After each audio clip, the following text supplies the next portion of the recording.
Ito po ang ating Sublimoto machine. Ito ay ginamit natin sa loob ng 6 na araw na umabot ng 67 meters. Ito po ang ating printer head in a good condition.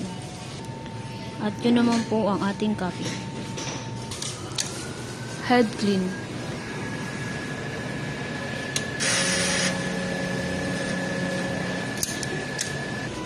Nozzle check.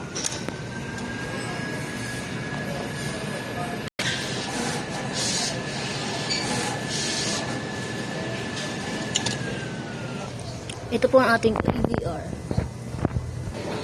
Ang ating ink system ay tama lang.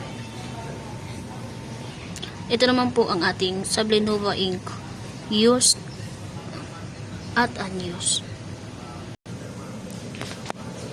Ito naman po ang ating Subreroll, updated po. Ating black ink, yellow, magenta, at cyan. At dito naman po ang ating maintenance checklist. Ayan po.